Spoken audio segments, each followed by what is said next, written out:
이지만 신선으로라는 제목으로 말씀을 전해 주시겠습니다.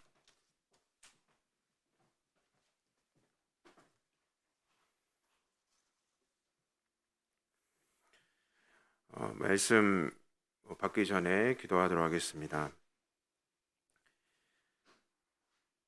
하나님의 말씀은 살았고 운동력이 있으며 좌우의 어떤 날선 예리한 검보다도 예리하여 우리의 혼과 영과 및 골수를 찔러 쪼개기까지 하며 우리의 마음과 생각을 감찰하시는 줄 믿습니다.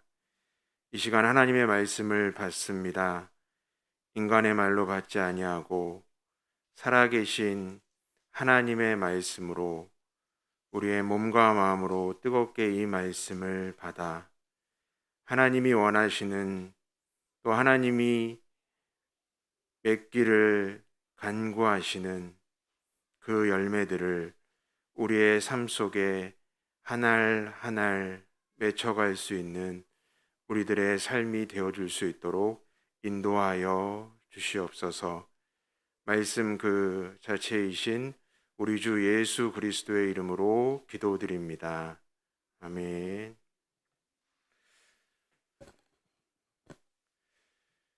2018년 7월에 동탄하이교회 창립 1주년 감사 예배 때 말씀을 전했었습니다.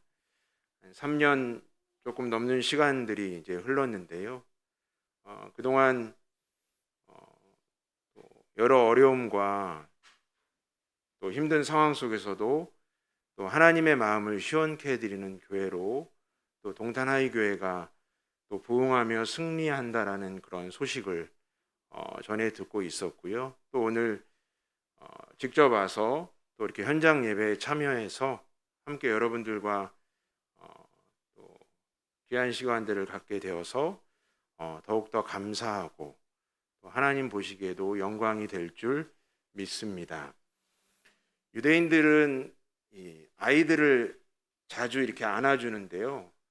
안아줄 때마다 항상 하는 멘트가 있습니다. 무엇이라고 하냐면 그 아이를 안아주면서 모든 일이 잘 될 거야 라는 멘트를 해줍니다. 뭐 여러 가지 생각들이 있겠지만 그 유대인들 안에는 기본적으로 하나님이 이 아이를 이끌어 주신다라는 확신이 있고요. 또 하나는 하나님께서 지금 이 아이의 상황과 관계없이 앞으로는 계속해서 잘 되게 더 아름다운 삶을 살 수 있도록 인도해 주신다는 확신 가운데 인사를 하는 것이죠. 그래서 우리도 옆에 분들과 인사를 나눴으면 좋겠는데 모든 일이 잘 될 거야 라는 인사는 너무나 우리가 많이 했기 때문에 그들이 모든 일이 잘 될 거라고 인사하는 히브리어로 좀 유식하게 한번 인사했으면 좋겠습니다. 뭐라고 인사하냐면 하콜 베세데르라고 인사합니다. 하콜 베세데르. 뭐 인터넷 쳐보셔도 나오는 거니까 하콜 베세데르라고 인사하실 때 히브리어로 인사했다 이 정도로 그치는 것이 아니라 옆에 있는 우리 동탄하이교회 성도님들이 지금보다 주님 안에서 모든 일들이 잘 되어져 가고 형통해지는 아름다운 역사를 이렇게 꿈꾸면서 인사했으면 좋겠습니다. 하콜 베세데르.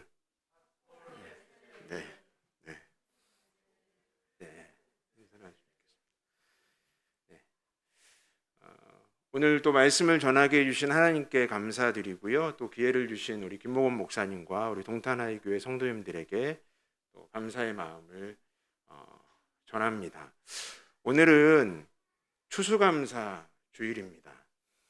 우리가 잘 아는 대로 우리는 선교사들이 전해주는 전통에 따라서 11월 셋째 주일에 추수감사 주일을 지킵니다.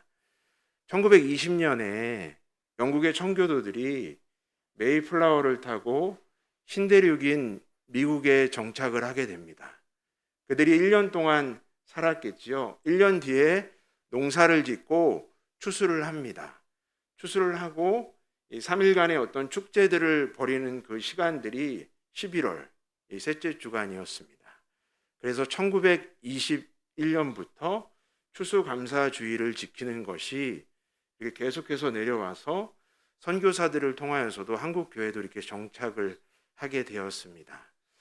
그 추수감사주의를 지키는 이유는 몇 년도에 시작됐냐 이것이 중요한 것이 아니라 그 척박한 땅에서도 힘든 상황 가운데서도 지켜주신 그 하나님을 찬양하면서 그 하나님께 한 해를 살게 하신 그 하나님께 감사하는 시간으로 우리는 추수감사주의를 지킵니다. 이 감사절은 유대인들의 절기로 따지면 수장절이라고 부릅니다. 이스라엘 민족의 3대 절기가 있는데요. 바로 무교절이 있고 칠칠절이 있고 수장절, 이 감사절이 있습니다. 수장이라는 말이 무슨 말이냐? 우리는 수장이라는 것을 좀 무서운 표현으로 쓸 때가 있는데 수장이라는 것이 그 한문의 뜻이 바로 곳간에 저장된 것을 곳간에 추수한 것을 곳간에 저장한다라는 뜻이 있습니다. 그 수장절의 의미가 있죠. 그런데 이 수장절을 다른 말로 우리가 표현할 때 초막절이라고 이렇게 성경상에 나와 있습니다. 초막절도 이 감사절 수장절인데요. 그런데 초막절에 그 초막절을 지키는 가운데서 이스라엘 민족들이 어떠한 일들이 이루어졌냐면 이스라엘 민족들은 이 초막절에 이 시간들이 오게 되면 바로 종려나무 가지와 여러 재료들을 이용해서 초막을 짓습니다.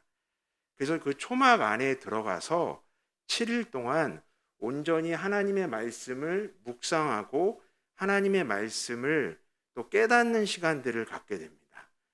광야 시절에 그 어려운 출애굽 상황 가운데 하나님께서 그들을 구원해 주시고 은혜를 베풀어 주신 것을 믿고 그 은혜에 감사하면서 하나님의 말씀을 계속해서 묵상하는 것이 이들의 전통으로 되어 있지요.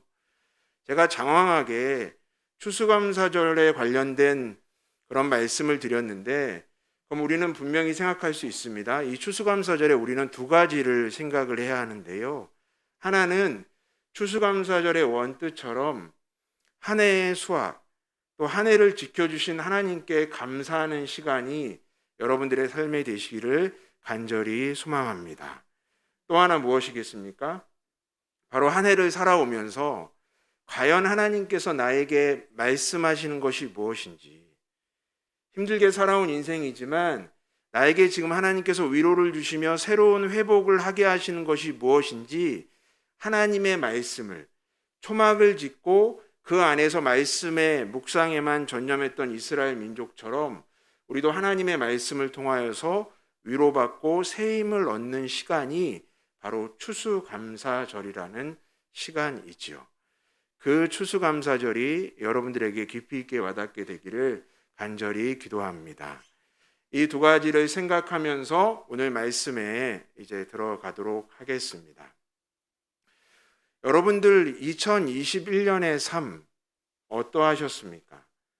정말 서두에 던진 것처럼 여러분들의 삶에 감사가 넘치시고 올 한 해 참 행복했다라고 고백할 수 있으십니까?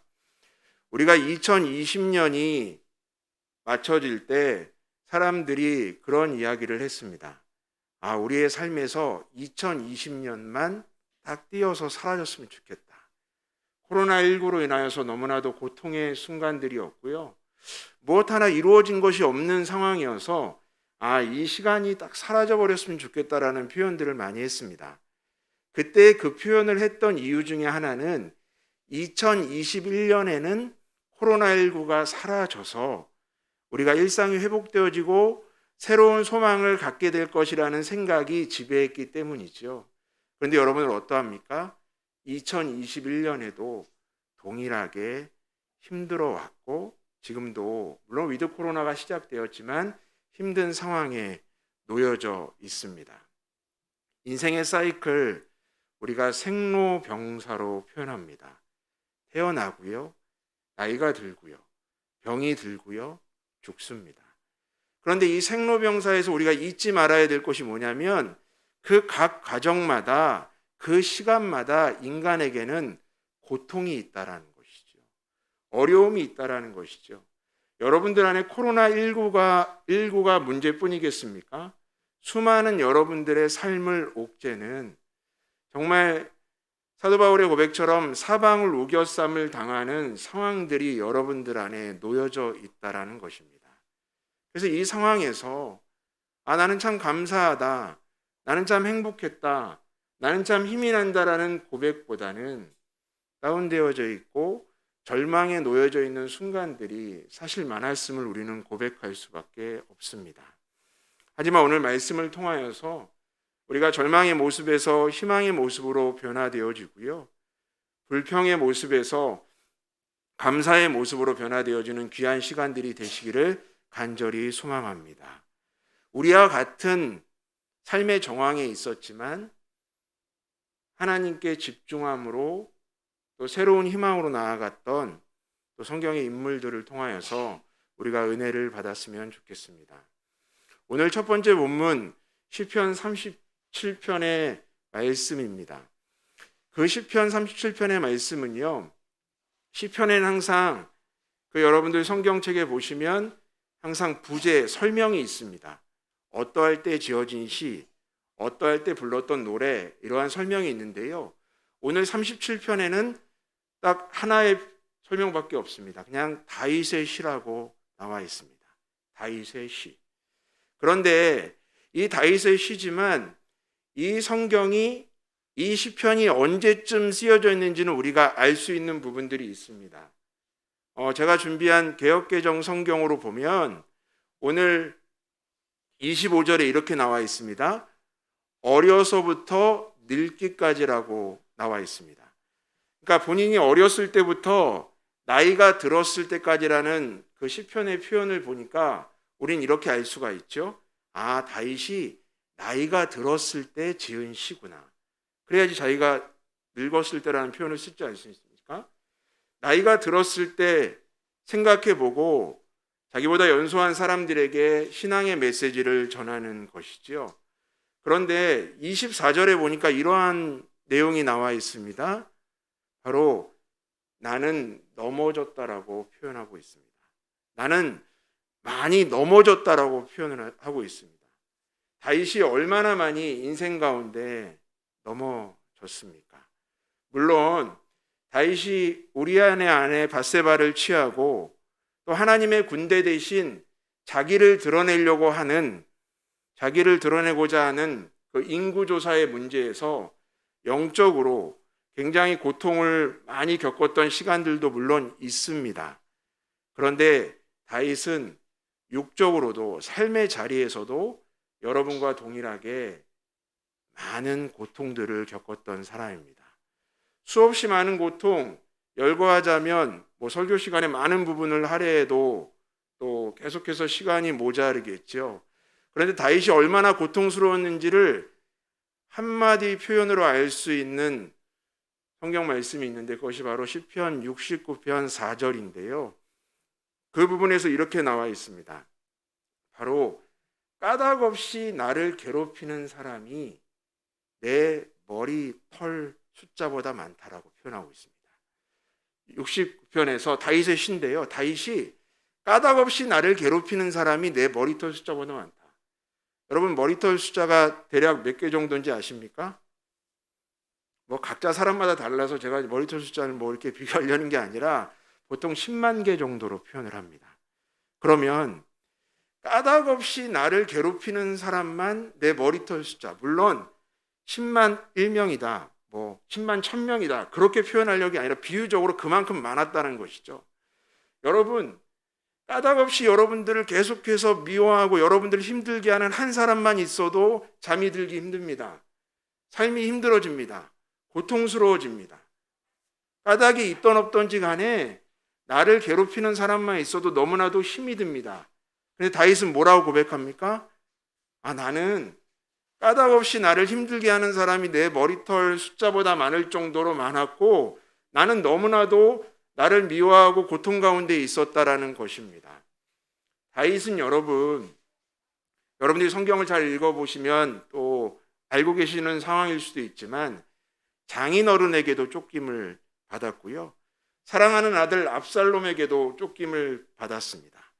광야에서 블레셋 땅 시글랏에서 수많은 고통의 순간들을 보냈다라는 거예요. 영적인 고통, 육적인 고통이 정말 심했던 사람입니다. 그런데 그가 시편 37편 24절에 뭐라고 고백하는지 아십니까? 그는 넘어졌습니다.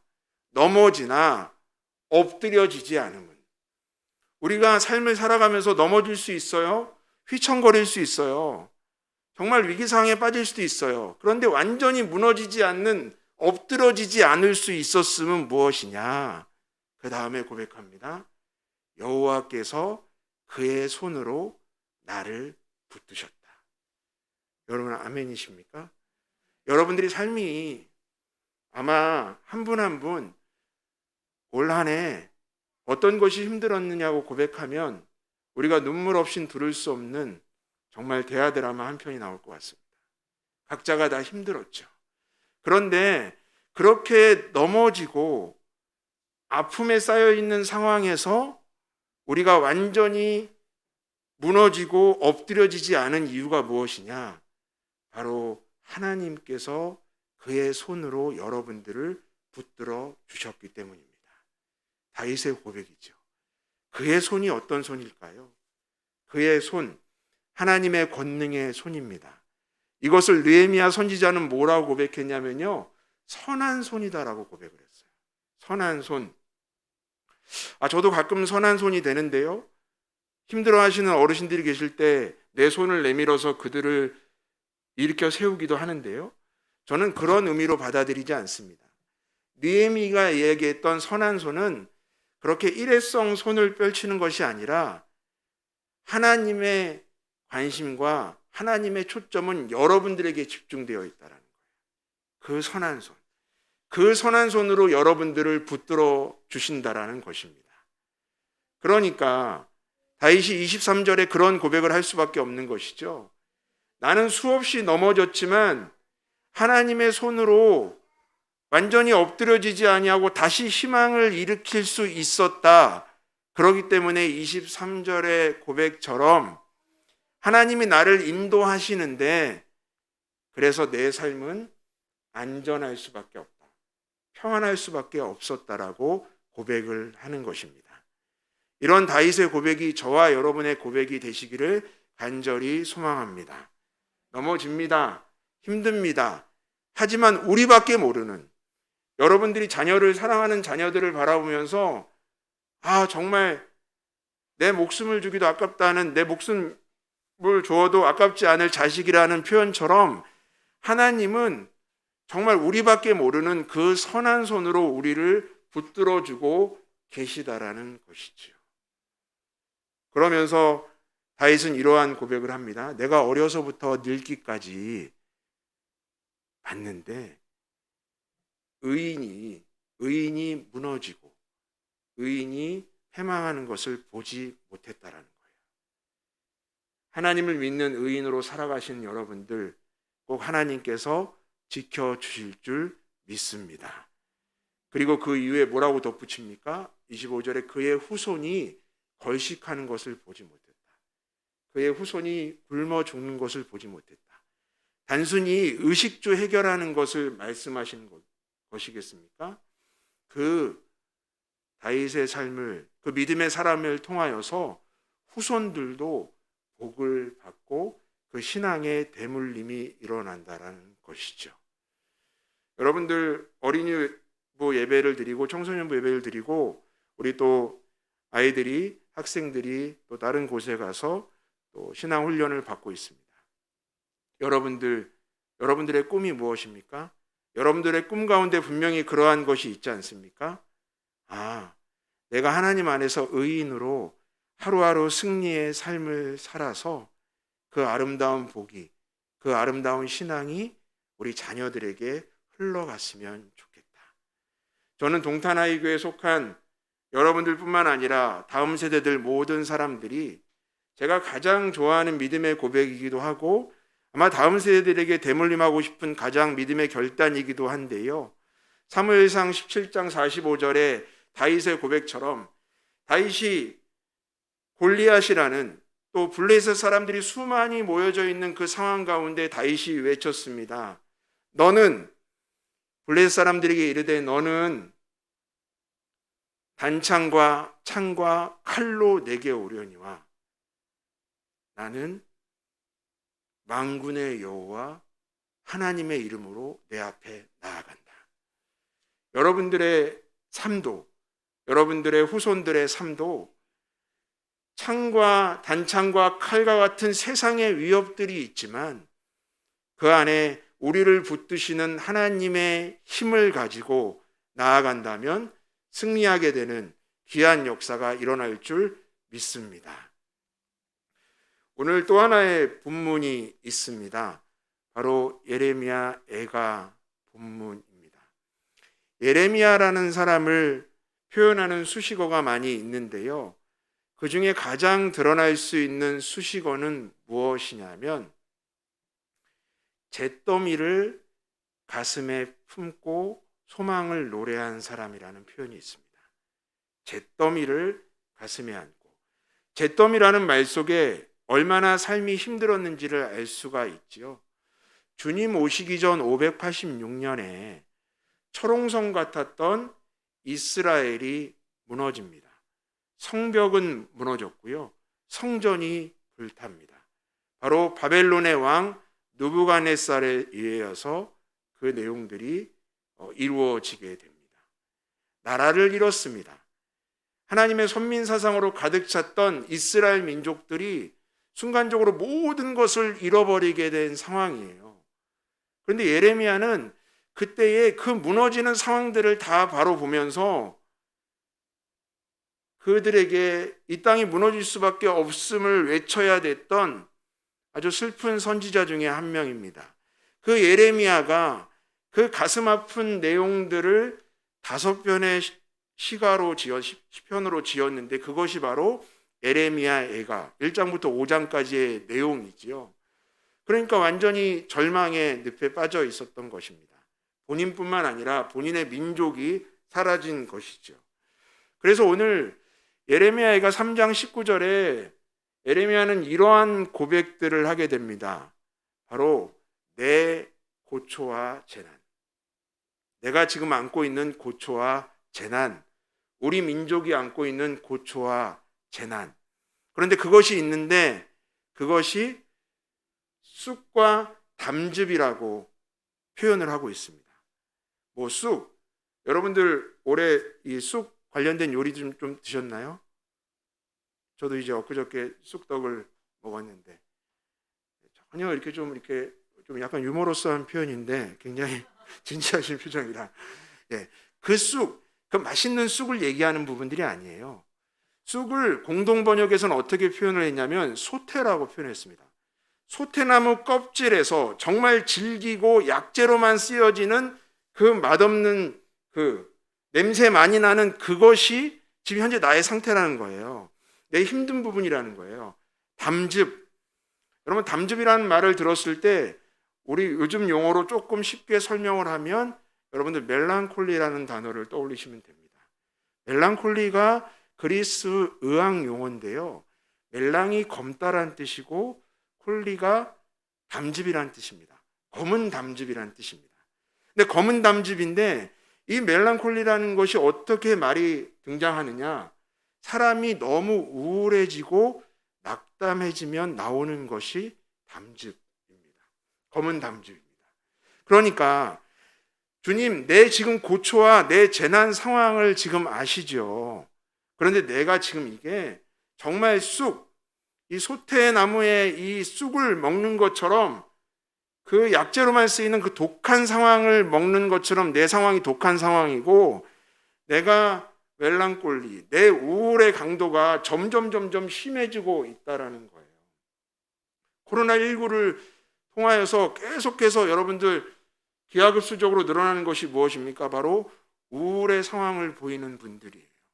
점점 상황들이 힘드니까 그러한 상황들이 나타나겠죠. 이 예레미야와 민족의 사람들도 바로 그런 상황입니다. 내가 갖고 있는 고초와 재난이 정말 쓰디쓴 쑥처럼 담즙처럼 계속해서 우울하고 낙담한 상황들이 나와져 있다라는 거예요. 그런데 그 이후에 놀라운 신앙 고백이 나옵니다. 예레미야가 이런 표현을 하고 있습니다. 그렇게 나오는데 내가 그 상황 가운데서도 소망을 둘 수 있다. 소망을 둘 수 있다라고 표현합니다. 그것이 뭐냐면 바로 여호와께서 하나님께서 나에게 은혜와 자비를 베풀어 주셔서 나를 진멸시키지 않을 것을 믿기 때문이라는 거예요. 나를 절대로, 아까 다윗의 고백과 흡사 비슷하지 않습니까? 넘어졌어요. 그런데 완전히 엎드려지지 않고 완전히 진멸시키지 않는 분이 있기 때문에 내가 힘을 낼 수 있다라는 거예요. 내가 쑥과 담즙도 극복할 수 있다라는 내용입니다. 그래서 그 이후에 뭐라고 나옵니까? 여러분들이 많이 찬양 가운데 부르는 아침마다 새롭게 늘 새롭게 바로 우리에게 베풀어 주시는 주의 자비하심이 그 신실한 사랑, 그것을 날마다 내가 받고 있으니 나는 진멸되지 않을 걸 믿으니 하나님 안에 서 있으면 하나님께서 회복시켜 주실 것을 믿는다. 그러한 고백을 예레미야가 하고 있다라는 것입니다. 여러분, 한스킹이라는 신학자가 이러한 표현을 했습니다. 그리스도인은 고난을 피해가는 길은 갖고 있지 않다. 고난을 피해갈 수는 없다라는 거예요. 고난과 고통은 누구에게나 있습니다. 그런데 그리스도인들은 무엇을 알 수 있느냐? 바로 고난을 헤쳐나갈 힘을 알고 있다는 것이죠. 그 힘이 예수 그리스도임을 믿음으로 고백하시는 추수감사절이 되시기를 간절히 소망합니다. 신앙이라는 것은요, 내가 신앙인이 되었다, 내가 크리스찬이 되었다, 그럼 내 삶에 고통과 고난과 불행이 없을 것이다, 이렇게 말할 수 없는 것입니다. 누구에게나 있습니다.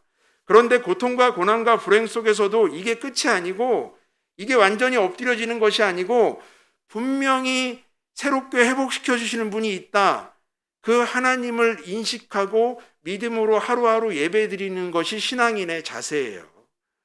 교회만 다니면, 믿음 생활하면 뭐든지 잘 될 것이다, 모든 것이 내 안에 어려움이 없을 것이다라는, 그것은 진정한 신앙이 아니라 이러한 아픔 속에서도 다윗처럼, 예레미야처럼, 많은 믿음의 사람들처럼 바로 하나님을 의지하여 새로운 것을 꿈꾸는 것, 그것이 바로 신앙이라는 것을 우리에게 말씀해 주고 있다라는 것입니다. 우리 주님은요, 생명을 주시기 위해서 이 땅 가운데 오셨고 우리에게 생명을 주셨습니다.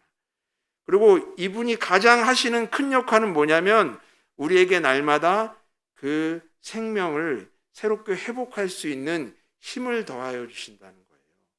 이 내용을 잘 알았던 사도 요한은 반모섬으로 유배되어 있던 그 상황, 요한계시록을 쓰면서 이렇게 고백을 합니다.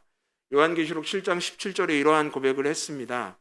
보좌 위에 앉으신 어린 양 예수께서 나를 생명수 샘으로 인도하시고 우리에게서 나는 모든 눈물을 씻어주실 것이다. 보좌에 앉은 어린 양 예수께서 여러분들을 하루하루 생명수 샘으로 인도하여 주시고 여러분들의 눈물을 닦아주실 거라는 그러한 표현을 했다라는 것입니다. 우리 주님의 역할이 바로 여러분들에게 그러한 상황들을 날마다 보여주신다라는 거예요. 여러분 믿으십니까? 그 주님 때문에 우리는 감사할 수 있고 오늘 주님을 또 찬양할 수 있다라는 것이죠. 여러분, 킴 윅스라는 사람이 있습니다. 이분은 6.25 전쟁 때 시력을 잃었습니다. 시각장애인이 됐죠. 그리고 부모님도 그분을 버렸습니다. 참 힘든 상황인데 미국의 한 종사를 통하여서 미국으로 입양되어지게 됩니다. 그곳에서 인디애나에서 공부를 하고 또 오스트리아에서 성악을 공부해서 유명한 성악가가 되었습니다. 그런데 이분은 또 이 간증도 많이 있으시고 선교적인 열정이 있어서 여러분들 잘 아시는 세계적인 부흥사 빌리 그레엄 목사님과 함께 이 찬양 집회를 많이 다니셨던 분이십니다. 그런데 그분이 이런 고백을 하셨습니다. 내가 시각장애인이기 때문에 누군가가 나를 인도했습니다. 그런데 100m 전방에 무엇이 있다라고 얘기하지 않았습니다. 그저 바로 앞에 계단이 있고 바로 앞에 물이 있으니까 이것을 건너야 합니다. 힘을 내십시오. 이렇게 얘기했다라는 거예요. 그렇게 도움을 받다 보니까 이 100m 이 끝 지점까지 올 수 있었다라는 거예요. 그러면서 신앙에 대한 고백도 그렇게 고백을 합니다. 바로 우리가 10년 뒤에 100년 뒤에 무슨 일이 일어나느냐 이런 상황에 맞춰서 신앙생활을 하는 부분들이 아니라 그저 우리는 그냥 하루하루를 살면서 날마다 베풀어 주시는 하나님의 인자하심과 긍휼하심과 은혜를 안고 이 고비들을 넘어간다라는 거예요. 그 주님의 손이 있다라는 것을 붙잡고 나아간다면 우리도 아름다운 또 주님의 그 꼬린 지점에 도착할 수 있다라는 것이죠. 오늘 제가 제목을 좀 한자를 섞어 봤습니다. 이렇게 표현을 했습니다. 신산이지만 신선한 삶.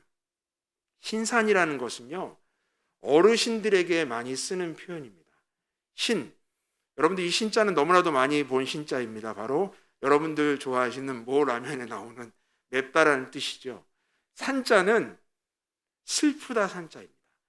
그러니까 어르신들에게 여러분들의 어떤 부모님에게 주변의 어르신들에게 참 신선한 삶을 사셨습니다라는 것은 뭐냐면 매우 맵고 슬프고 정말 쓰디쓴 고통의 삶을 사셨다는 표현이에요. 그런데 우리네 삶이 앞으로도 이 신선한 삶이 계속해서 이루어질 것입니다. 우리 안에 어떤 고통이 찾아올지, 어떤 고난이 있을지, 코로나19가 끝나면 또 어떤 것이 우리 안에 생겨날지, 코로나뿐만 아니라 인생 자체에 수많은 고통들이 있을 수밖에 없다라는 거예요. 그러한 상황일 때 신앙인은 신산이니까 끝, 신산이니까 어렵다, 힘들다로만 끝나는 것이 아니라 신산이지만 신선하다. 어떤 새로운 생선이 우리 앞에 놓여 있는 것처럼 정말 새로운 것들로 날마다 하루를 채우시는 그 하나님께 나아가시는 여러분들이 되시기를 간절히 기도합니다. 앞에서 계속해서 봤습니다. 다윗도 신선한 삶이었습니다. 항상 넘어졌습니다. 항상 힘들었습니다. 하지만 아주 엎드려지지 않았다는 고백은 내가 나의 손을 붙잡는 그분이 계셨기 때문이라고 표현합니다. 예레미야요, 나라를 잃었습니다. 모든 사람들이 정말 멜랑콜리한 우울이 가득한 깊숙한 상황 가운데 놓여져 있었습니다. 그런데 뭐라고 고백합니까? 하나님이 우리를 자비와 긍휼을 베푸셔서 진멸시키지 않는 것을 나는 믿는다. 그리고 하나님께서 베푸신 것이 아침마다 늘 새로우니 주의 성실하심이 크도다. 성실하다는 것이 뭐예요?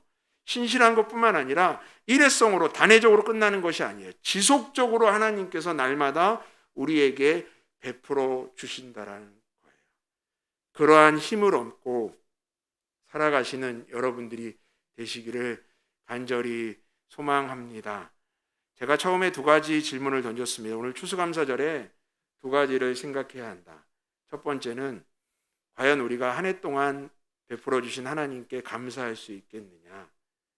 여러분들의 삶과 관계없이 지금 이 시간 하나님께서 여러분들에게 하나님의 손으로 붙들어 주신다는 그 믿음으로 감사하실 수 있는 여러분들이 되시기를 간절히 소망합니다.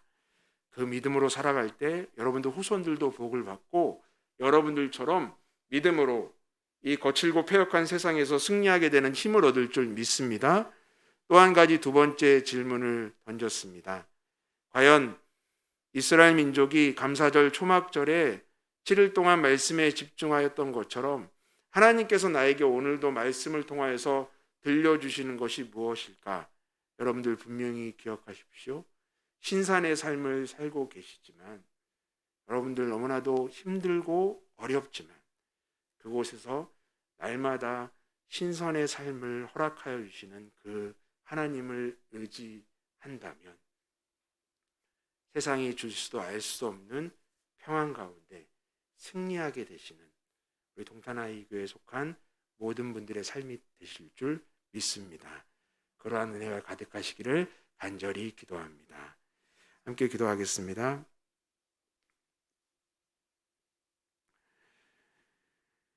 하나님, 신산의 삶, 너무나도 맵고 쓰디쓰고 슬프고 고통스러운 상황들이 우리 안에 놓여져 있습니다.